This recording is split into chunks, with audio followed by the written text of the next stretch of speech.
اسوۃ حسنہ۔ صدر محترم، اساتذہ کرام اور عزیز ساتھیوں،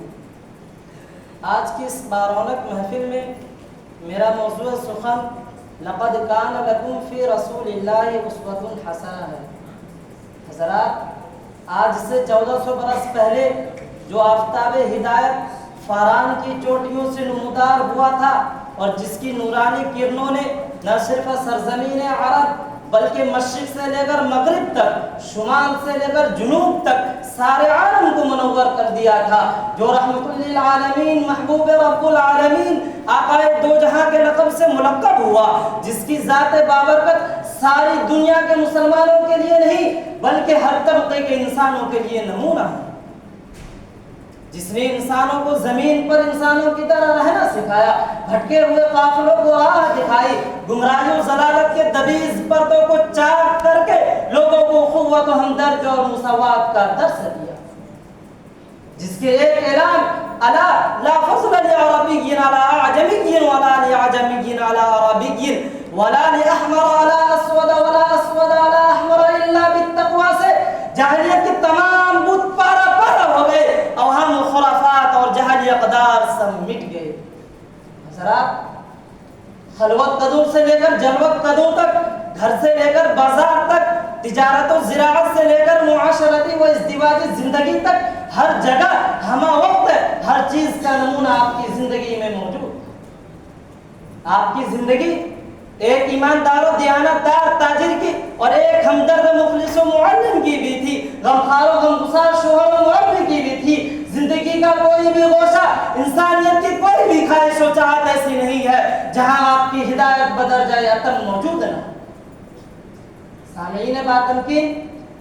اگر آپ کو اخلاق حسنہ کی قوت و تاثیر اور سحر انگیزی کو دیکھنا ہے تو نبی آخر الزماں کی زندگی کا جائزہ لینا ہوگا۔ اس کی چمک دمک، رعنائی و رونق ایسی نمایاں ہے جیسے ریت کے صحرا میں کھندن، جہاں قول و فعل اور گفتار و کردار سے اخلاق حسنہ کی وہ تعلیم دی گئی ہے جس کی مثال ادیان و ملل کی تاریخ میں نہیں ملی۔ چنانچہ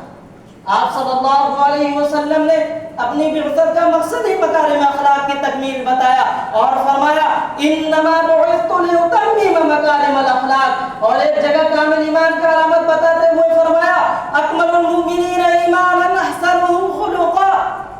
حضرات، آپ کے اخلاق عالیہ ہی کی کرشمہ سازی تھی کہ جو لوگ آپ کے جانب دشمن تھے، جن کا دن رات کا وظیفہ تکلیف دینا اور اظہار رسانی تھا، جو شمع ہدایت کو گل کر دینا اپنی زندگی کا مقصد بنا چکے تھے، وہ آپ کے عاشق و جاں شمار ہو گئے۔ پھر وہی کل کے دشمن مدد و نصرت کے خوگر ہو کر شمع ہدایت کے گرد پروانوں کی طرح چکر لگا۔ نہ کہیں جہاں میں اما ملی، جو اما ملی تو کہاں ملی، میرے جرم خانہ خراب کو تیرے عفو بندہ نواز میں۔ دوستو، سفر طائف کو خیالات کے جھرونکوں سے دیکھیے، جہاں خدا کے آخری نبی پر اس قدر پتھر برسائے کہ قدم مبارک لہو لہان ہو گئے اور جوتیاں خون سے بھر گئی۔ حفیظ جالندری نے اس دردناک واقعے کی تصویر کشی اپنے اس شعر میں یوں کی ہے: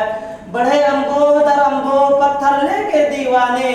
بڑھے انگوہ در انگوہ پتھر لے کے دیوانے، لگے باران سنگ اس رحمت عالم پہ برسانے۔ دوستو، ایسی نازک ترین گھڑی میں بھی پیکر حسن اخلاق سراپا رحم و کرم نے خدا کی عظمت و جلال، عشق و محبت بھرے لہجے میں اس وقت کہا ہے جبکہ خدا کا فرشتہ نبی صلی اللہ علیہ وسلم سے عرض کرتا ہے کہ اللہ کا فرمان ہے کہ اگر آپ حکم دیں تو دونوں پہاڑوں کو ملا کر طائف والوں کو چکنا چور کر دیں۔ سنیے اور غور سے سنیے کہ آقا مدنی صلی اللہ علیہ وسلم نے فرمایا نہیں، ہرگز نہیں، یہ نہیں تو ان کی نسل میں ایمان لانے والے ضرور پیدا ہوں۔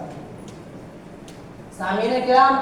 آپ صلی اللہ علیہ وسلم کے اخلاق کریمانہ اور اسوہ حسنہ سے متاثر ہو کر ایک امریکی ماہر فلکیات اور عظیم مصنف مائیکل ایچ ہارٹ اپنی کتاب دا 100 اور ranking of the most influential persons in history میں لکھتا ہے my choice of Muhammad to lead the list of the world's most influential persons may surprise some readers and may be questioned by others, but he was the only man in history who was supremely successful on both the religious and secular level.